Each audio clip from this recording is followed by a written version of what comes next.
Muchísimas gracias por haberse conectado a este seminario en vivo del Doctor Vago. Mi nombre es Manuel. Les agradezco mucho el hecho que se hayan conectado y unido a esta transmisión. Y el día de hoy vamos a ver un tema que es esencial.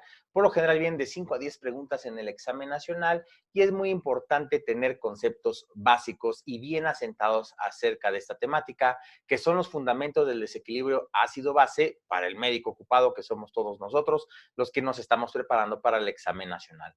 Mi nombre es Manuel y esta es la primera parte de una serie de sesiones que transmitiremos semanalmente para poder abordar el tema. Iniciaremos desde lo más básico y abordaremos por último trastornos mucho más complejos. Muchísimas gracias por unirse y bueno, vamos a iniciar. En principio, ácido base nos intimida a muchos de nosotros debido a que los químicos tienen la culpa. ¿Por qué? Porque determinaron que para la medición de los hidrogeniones que están libres en nuestro organismo, utilizaron una base logarítmica negativa. Y esto es lo que conocemos como pH.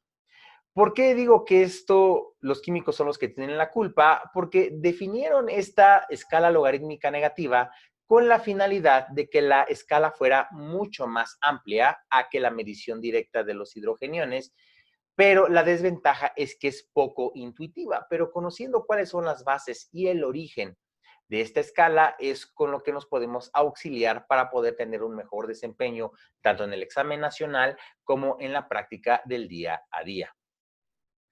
Recuerda que la concentración de hidrogeniones correcta es fundamental para la vida. Es por esto que seguramente tú como médico te ríes cuando ves los productos, estos milagro, que son unas totales estafa, de que alcalinizar o acidificar tu cuerpo para mejorar tu salud, tu vida, tu calvicie, impotencia, etcétera.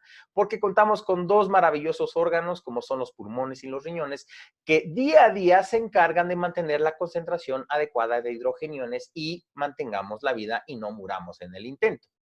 Esta concentración de hidrogeniones es muy importante porque influye en la capacidad enzimática y en la estabilidad de las proteínas que conforman todos los organismos vivos.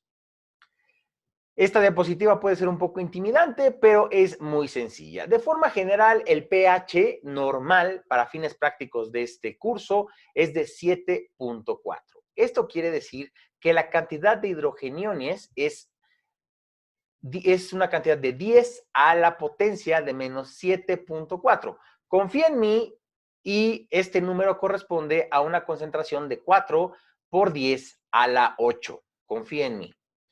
Si consideramos que la cantidad normal de potasio en el cuerpo humano es de 4 milimoles o 4 miliequivalentes por litro, esto significa que son 4 por 10 a la 3. Entonces, la diferencia entre hidrogeniones y potasio es una concentración de 10 a la 5. ¿Qué significa esto?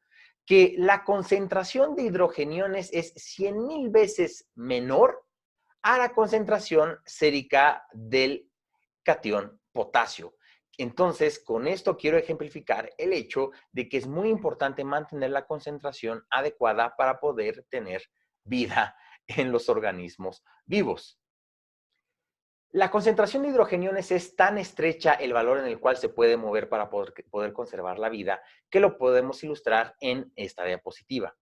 Si un paciente tiene un pH por debajo de 7.36, quiere decir que los hidrogeniones están por encima de 44 nanomoles litro. Y esta condición la conocemos como acidosis o acidemia si lees algún libro americano. En cambio, si la concentración de hidrogeniones baja, es decir, que tenga por debajo de 36 nanomoles litro, entonces el pH se va a elevar. Recuerda que es un logaritmo negativo. Tendrá mucho mayor sentido más adelante. Y esta condición de un pH por encima de 7.44 lo conocemos como alcalosis o alcalemia. Nuevamente, así lo llaman nuestros colegas americanos. Entonces, recuerda, es una relación inversa. Si hay muchos hidrogeniones libres, el cuerpo entra en un estado de mucho ácido que se conoce como acidosis y utilizamos un logaritmo negativo, por lo tanto el pH disminuye. Recuerda que es poco intuitivo. Pero si la cantidad de hidrogeniones disminuye, entonces entraremos en un estado más cercano a la base. Y esto, como es un logaritmo negativo lo que utilizamos, quiere decir que el pH aumentará y esto lo conocemos como alcalosis o alcalemia. De este cuadro no te preocupes, pero de forma general entonces tendremos 4 trastornos. Tendremos acidosis y alcalosis y estas pueden ser de origen metabólico o respiratorio, es decir, una acidosis metabólica o una acidosis respiratoria, que los trastornos respiratorios nunca pueden ser mixtos, o es una acidosis respiratoria o es una alcalosis respiratoria. O una alcalosis que puede ser metabólica o una alcalosis respiratoria. De forma general, estos son los conceptos y los estados de desequilibrio ácido-base que más te van a preguntar. Pero lo veremos más adelante, así que no comas ansias. De forma general, como último antecedente, nuestro cuerpo produce al día 100 milimoles de producción neta de ácido y solamente puede existir libremente 40 nanomoles de hidrogeniones sobre litro en el cuerpo para mantener un estado estacionario y mantenerse con vida. Es decir, que nuestro cuerpo, junto con los riñones y los pulmones, deben de amortiguar a través de los buffers cerca de 2 millones de hidrogeniones día con día. Y esto lo logramos con una enzima, una maravillosa enzima que se conoce como la anhidrasa carbónica. La anhidrasa carbónica, seguramente te acuerdas de la secundaria o de la preparatoria, que se encarga de convertir los hidrogeniones y amortiguarlos con bicarbonato a través de esta enzima, la anhidrasa carbónica, en ácido carbónico que de forma rápida se transforma en agua y en dióxido de carbono. Pero bueno, ¿qué son estos mentados buffers? Los buffers, la traducción al náhuatl, son amortiguadores. ¿Y cómo actúan? Actúan como esponjas, es decir, cuando existen demasiados hidrogeniones en un organismo, estas esponjas, que son los buffers, las absorben y cuando disminuye la cantidad de hidrogeniones y se necesita mayor cantidad, las liberan. Así es como quiero que te aprendas cómo actúan los buffers, como esponjas. Las absorben cuando es necesario y liberan hidrogeniones cuando también es necesario. ¿Cuáles son los principales? De forma general, el más principal y el importante y el que va a tener mayor peso en este curso va a ser el bicarbonato, también la hemoglobina, el fosfato y además el hueso. ¿Dónde actúan los buffers? El 60% tiene una actividad intracelular y el 40% es extracelular. Y recuerda que el principal buffer o amortiguador extracelular es el bicarbonato. Entonces, recuerda todas estas patrañas de acidificar o alcalinizar tu cuerpo, tu zen, tus chakras, eso son puras mentiras, porque afortunadamente, debido a millones y millones de años de evolución, hemos logrado desarrollar órganos como los pulmones y los riñones que se encargan de regular el equilibrio ácido-base. Los pulmones, como bien sabes, excretan dióxido de carbono, y de acuerdo a si aumentan la ventilación o la disminuyen, hipo e hiperventilación respectivamente, aumentarán o disminuirán las concentraciones de dióxido de carbono. Estos cambios respiratorios para fines prácticos son inmediatos, a diferencia del riñón. El riñón regula el bicarbonato, que es el buffer extracelular más importante. Se encargará de secretar o de absorber en mayor o en menor cantidad de acuerdo a los requerimientos de los hidrogeniones, si se necesitan más o menos una amortización con el bicarbonato. Pero a diferencia de los pulmones, los cambios metabólicos de los riñones se darán en horas o incluso días. Recuerda, los pulmones, las compensaciones son inmediatas, en los riñones tarda horas o incluso días. Ahora sí, vamos a lo clínico, que es lo importante y seguro por lo que viniste a este webinar. Los valores normales de hidrogeniones van de 35 a 45 nanomoles sobre litro, pero no te van a dar este valor en el examen nacional. Te van a dar el pH, que el valor normal para fines prácticos es 7.4.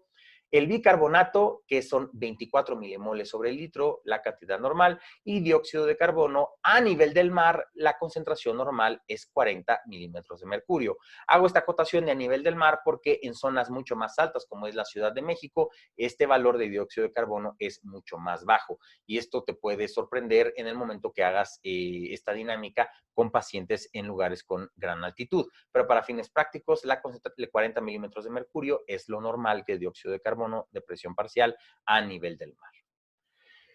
Por favor, te voy a pedir que no te asustes, porque te voy a mostrar una ecuación que es la ecuación de Henderson-Hasselbalch. Esto obviamente no te lo van a preguntar en el examen nacional, obviamente no lo tienes ni siquiera que despejar, Pero esta es la ecuación de Henderson-Hasselbalch con el que nos torturaba nuestro maestro de bioquímica cuando iniciamos la carrera de bioquímica. Pero para fines prácticos, la porción de abajo en la diapositiva es lo que tienes que recordar. Voy a poner mi señalador y de forma práctica, quiere decir que el pH tiene una relación directa con el bicarbonato y una relación inversa con el dióxido de carbono. Es decir, que si aumenta la cantidad de bicarbonato en nuestro organismo, caeremos en un estado de alcalosis y por lo tanto, como tiene una relación directa con el pH, aumentará el pH. Recuerda que es el problema intuitivo de que es un logaritmo negativo. Y a la inversa, si disminuye la cantidad de bicarbonato en nuestro organismo, disminuirá la cantidad, el pH por la relación directa que tienen. Por otro lado, existe una relación inversa entre el pH y la presión parcial de dióxido de carbono. Quiere decir que si aumenta la cantidad de dióxido de carbono en nuestro organismo, entonces el nivel de pH disminuirá, será mucho más ácido, y si disminuye la cantidad de presión parcial de dióxido de carbono, aumentará nuestro pH. Esta es la única finalidad y la única forma práctica de entender la ecuación de Henderson-Hasselbalch. Nuestros colegas químicos lo utilizan además para otros cálculos, pero para nosotros los médicos solamente es conocer la relación que existe en el pH entre el bicarbonato y el dióxido de carbono. ¿Recuerdas este cuadrante que te había mencionado al inicio de la clase? Pues aquí está ya mucho más despejado. Entonces, vayamos con el cuadrante superior izquierdo. Voy a poner nuevamente mi señalador. Y tenemos, recuerda, dos estados. Lo primero que te tienes que preguntar, ¿es una acidosis o es una alcalosis? ¿Es esto metabólico o es esto respiratorio? Que sería la segunda pregunta. En un estado de acidosis metabólica, el pH tiene que estar bajo, es decir, mostrando la acidemia. Y esto quiere decir que la cantidad de bicarbonato ha disminuido. Entonces, el mecanismo compensatorio lo desencadenan los pulmones. Y esto es disminuyendo la cantidad de dióxido de carbono, de presión parcial de dióxido de carbono. Y la forma en la cual los pulmones logran esto es mediante la hiperventilación. ¿Te acuerdas que mencionamos que los cambios respiratorios a través de los pulmones son inmediatos, ¿ok? Entonces, esto es lo que clásicamente vas a ver en los casos clínicos cuando quieran preguntarte acerca de una acidosis metabólica. Por otro lado, si hablamos de una alcalosis metabólica, quiere decir que el pH está por encima de 7.4 y esto es porque hay una gran cantidad de bicarbonato dentro del organismo. Lo que hacen los pulmones para tratar de disminuir el pH es aumentar la presión parcial de dióxido de carbono. Y los pulmones logran esto disminuyendo la ventilación, es decir, hipoventilando al paciente. Y recuerda nuevamente que esto va a ser sumamente rápido. Por otro lado, del lado derecho, en los trastornos respiratorios, en la acidosis respiratoria, acidosis quiere decir que el pH está por debajo de 7.4 y esta disminución del pH es porque el dióxido de carbono, la presión parcial, ha aumentado. Entonces, el mecanismo compensatorio lo harán los riñones aumentando la absorción de bicarbonato. Pero recuerda que estos cambios metabólicos, la retención de bicarbonato a través de los riñones va a ser lento, va a tardar de horas a días. Y por último, la alcalosis respiratoria quiere decir que debido a la disminución de la presión parcial de dióxido de carbono, el pH ha aumentado, entonces el mecanismo compensatorio desencadenado por los riñones disminuirá. Y recuerda que estos cambios por parte de este órgano par sucede de horas a días. Entonces son cambios lentos que tienes que tomar en consideración para los ejercicios que haremos posteriormente. La compensación, y esto es algo que tiene que quedarte totalmente claro, nunca será completa. Nunca. Uno, pues porque para eso te lo van a preguntar en el examen nacional, que tú sepas identificar los trastornos ácido-base, que a pesar de los mecanismos compensatorios y las fórmulas que veremos en diversas sesiones posteriores a esta, nunca van a ser completos. Y además, nunca pueden ser completos porque entonces cerrarían el círculo de compensación tanto de riñones como de pulmón. Esto tendrá mucha más lógica cuando hagamos los ejercicios. Pero bueno, ¿cuál es el trastorno primario? ¿Qué es lo que más te van a preguntar? Incluso podemos diagnosticar actualmente con los gasómetros modernos hasta 3 trastornos ácido-base en un mismo paciente. Recuerda que el único que no se puede compensar, que no puede existir a la vez es una acidosis y una alcalosis respiratoria, pero por el contrario pueden existir al mismo tiempo alcalosis y acidosis metabólica en un mismo paciente. Esto lo veremos más adelante para que no te preocupes. Pero, ¿cómo saber cuál es el trastorno primario? Sobre todo si estás iniciando en la interpretación de gasometrías y los trastornos ácido-base. De forma general, y esta es una regla que tienes que tener en cuenta, si el trastorno es metabólico, la dirección del pH y la presión parcial de dióxido de carbono será la misma. Fíjate al lado izquierdo de la pantalla, cuando existe una acidosis metabólica, por la disminución de bicarbonato, el pH disminuye y la presión parcial de dióxido de carbono para compensar esta acidosis metabólica va en la misma dirección. Es decir, los trastornos metabólicos, pH y presión parcial de dióxido de carbono van en la misma dirección.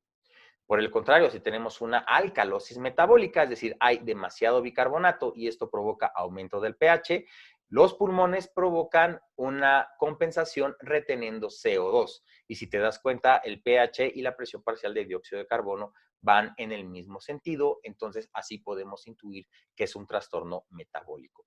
Por el contrario, en los trastornos respiratorios es la inversa. Es decir, si el pH, si tenemos un paciente con una acidosis respiratoria, es decir, está reteniendo CO2, esto provoca que el pH disminuya y es en sentido contrario. Y el bicarbonato se retiene a través de los riñones. Por otra parte, en una alcalosis respiratoria, es decir, que la presión parcial de dióxido de carbono esté disminuida, el pH va en la dirección contraria y los riñones disminuyen la cantidad de bicarbonato sérico.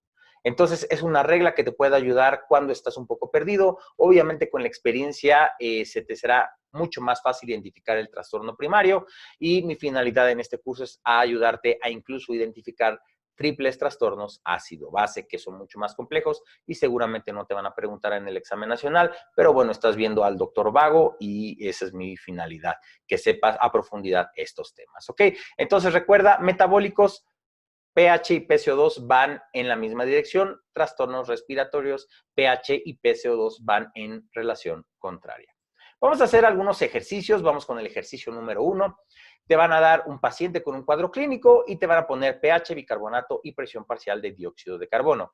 Mi recomendación es que al lado derecho pongas los valores normales, sobre todo si estás iniciando en estos ejercicios de trastorno ácido-base. Este paciente tiene 7.32 de pH, 15 de bicarbonato, 32 de presión parcial de dióxido de carbono. Al lado derecho de la pantalla puedes observar los valores normales en un paciente a nivel del mar. Entonces, lo primero que nos tenemos que preguntar es, ¿este paciente está en acidosis o en alcalosis? 7.32 es por debajo de 7.4, entonces este paciente está en una acidosis. Pero la pregunta es, ¿el trastorno primario de esta acidosis es metabólica o es respiratoria? Entonces, siguiendo la regla que te acabo de mencionar, 15 de bicarbonato es demasiado bajo y seguramente con la experiencia o un médico que ya tiene muchos más años viendo gasometrías, fácilmente hará el diagnóstico. Pero si sigues la regla que te acabo de recomendar unas diapositivas previas, si el pH y la presión parcial de dióxido de carbono van en la misma dirección, se trata de un trastorno metabólico. Entonces, este paciente lo que tiene es una acidosis metabólica. Es decir, disminuyó el bicarbonato por alguna razón, disminuye el pH y los pulmones desencadenan una disminución de la presión parcial de oxígeno mediante la hiperventilación. pH y presión parcial de dióxido de carbono en la misma dirección nos habla de un trastorno metabólico y la acidosis o alcalosis no los da el pH. Mucho más sencillo, ¿no? Vamos con el caso número 2. Número 2, tenemos un paciente con un pH de 7.47 por encima de lo normal, bicarbonato en 36 por encima de lo normal y una presión parcial de dióxido de carbono en 48, que está muy por encima de lo normal. Entonces, la primera pregunta nuevamente, ¿esto es una acidosis o es una alcalosis? Este paciente tiene un pH de 7.47 por encima de 7.4, entonces se trata de una alcalosis. Pero la pregunta es, ¿esto es una alcalosis metabólica o es una alcalosis respiratoria? Entonces, lo que tienes que fijarte nuevamente es en pH y PCO2, van en la misma dirección, van hacia arriba, entonces nos está hablando de un trastorno metabólico. Entonces, pH es una alcalosis y se va en la misma dirección, entonces esto es una alcalosis metabólica. Es decir, por alguna razón, en el organismo hay demasiado bicarbonato, esto eleva el pH y se desencadena un mecanismo compensatorio por los pulmones que hace que retengan CO2 y esto es mediante la hipoventilación y recuerda que esta compensación es inmediata. Vamos a ver el último ejemplo de la noche. Tenemos un paciente con un pH de 7.24, bicarbonato de 26 y una presión parcial de dióxido de carbono de 59. La primera pregunta es, ¿este paciente tiene acidosis o alcalosis? El pH está en 7.24, por debajo de 7.4, entonces está en acidosis. La pregunta es ahora, ¿cuál es el trastorno ácido-base primario? ¿Es una acidosis metabólica o una acidosis respiratoria? Entonces, nos fijamos en el pH y en la presión parcial de dióxido de carbono y si te das cuenta, están en sentido inverso, el pH a la baja y la presión de dióxido de carbono hacia la alza. Entonces, esto recuerda que cuando es inverso, entonces se trata de un trastorno respiratorio, entonces podemos hacer el diagnóstico fácilmente que este paciente tiene una acidosis respiratoria. ¿Por qué? Por alguna razón, este paciente está reteniendo CO2, lo que disminuye el pH y esto está provocando reabsorción de bicarbonato a través de los riñones, pero recuerda que este mecanismo compensatorio es mucho más lento, tarda de horas a días. Muchísimas gracias por haberte conectado. Te agradezco muchísimo tu atención.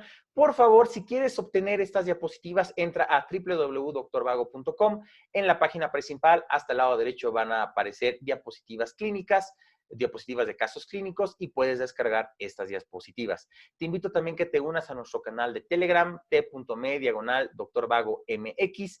Discutimos casos clínicos a diario sin ningún costo. Únete a nuestra fanpage de Facebook, danos like. También vamos a subir esta clase a nuestro canal de YouTube, donde recurrentemente subimos material. Y en Instagram nos puedes seguir en doctor.vagomx. Muchísimas gracias por su atención. Nos vemos la próxima semana con la siguiente parte de Fundamentos de Ácido Base. Hasta la próxima.